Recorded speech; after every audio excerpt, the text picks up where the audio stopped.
Itu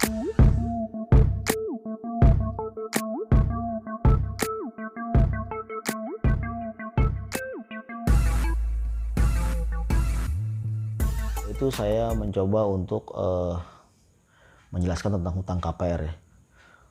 Untuk hutang KPR ini mungkin banyak ya, untuk sahabat ini belum tahu ya.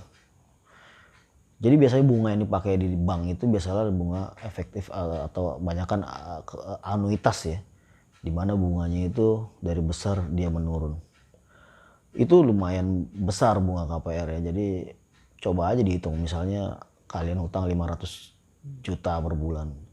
Pasti bank biasanya kebanyakan sih ya, yang saya temui itu promo nih 2 tahun pertama misalnya 4 atau 5%, nanti setelah itu ikutin BI rate. Nah, nanti setelah 2 tahun 3 tahun baru kalian pusing itu biasanya tuh. Karena biasanya ditambahin lagi 6% 7% tuh ngikutin BI rate-nya ya kan. Jadi kalau dihitung-hitung, contoh 10 tahun ambil 500 juta, itu satu bulannya sekitar 7,5 juta. Dihitung aja 7,5 juta dikali 120 bulan ya. Itu kan lumayan besar sekali ya utang yang kita harus bayar. Dan kalau sahabat punya uang pun misalnya baru setahun 2 tahun itu membayar ya, itu pasti pokoknya masih besar.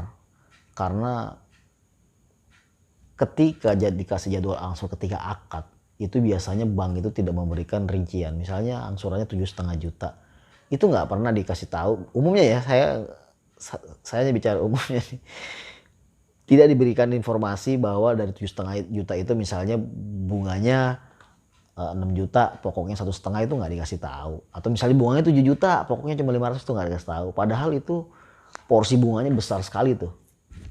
Tahun pertama, tahun kedua, tahun ketiga, tahun keempat tuh masih besar sekali.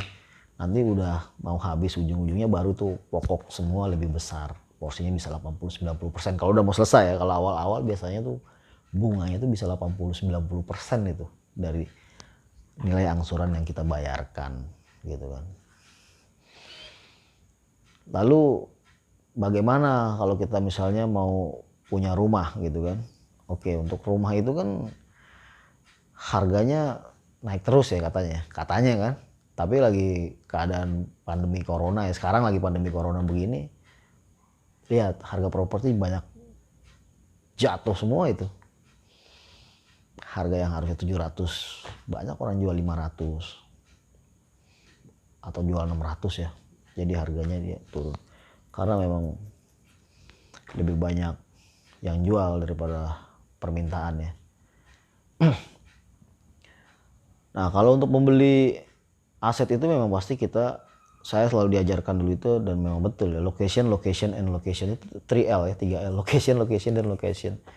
Ya yang pasti yang dekat pusat bisnis tuh harganya pasti naik terus lah. Walaupun mau banjir tuh biasanya naik terus. Yang penting banjirnya banjir umum ya, jangan benar-benar di pinggir kali yang setiap hujan langsung banjir tuh enggak. Maksudnya banjir ya kayak di Jakarta lah, banjir orang banjir, dia juga banjir, itu pasti tetap harganya naik. Tapi kenapa rumah misalnya sama luas tanahnya itu misalnya sama-sama 200 meter, tapi yang di Jakarta harganya misalnya sampai 8M misalnya, tapi di daerah sana sama-sama 200 meter tapi harganya misalnya cuma 600 juta ya, karena kan memang harga tanahnya beda ya. Di daerah tuh mungkin ada yang 500.000, ada 1 juta ya. Kalau di Jakarta kan itu tanah harganya ada yang 40 juta, ada 100 juta bahkan saya pernah ini.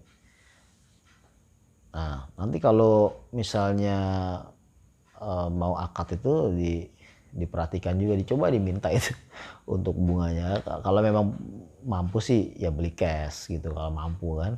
Tapi kalau nggak mampu ya saya serahkan kepada semua sahabat, apakah mau kredit atau kau mau beli di daerah aja tapi kontraknya di kota gitu kan, untuk ininya ya, untuk kepemilikannya. Rumah pun juga kita pilih ya, mau yang perumahan atau yang mau di non perumahan.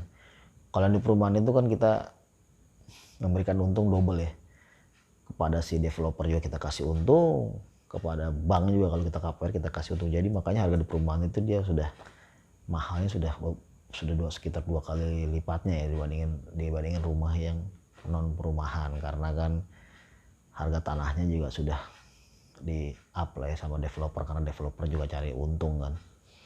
Ya ada plus minus lah.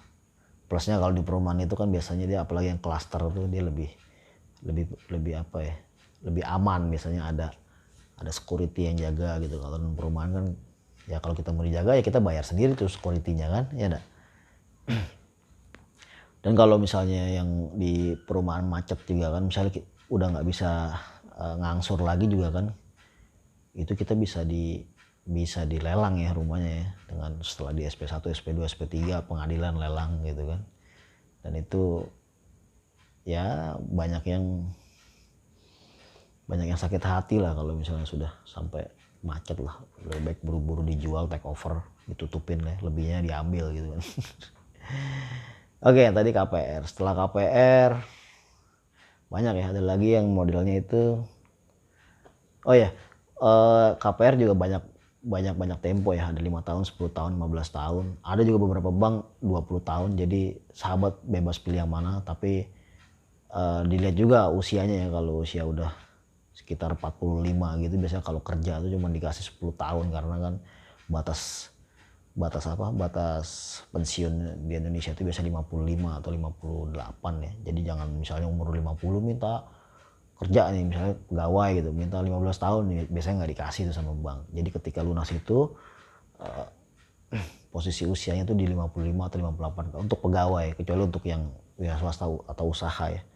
Itu bisa tuh kalau nggak salah sampai 58 atau sampai 60 tahun. Oke, mungkin itu dulu informasi dari saya mengenai tentang hutang ya, sebelum berhutang di bank. Semoga bermanfaat buat sahabat semua. Nanti kita akan ketemu lagi di video-video berikutnya. Sampai jumpa.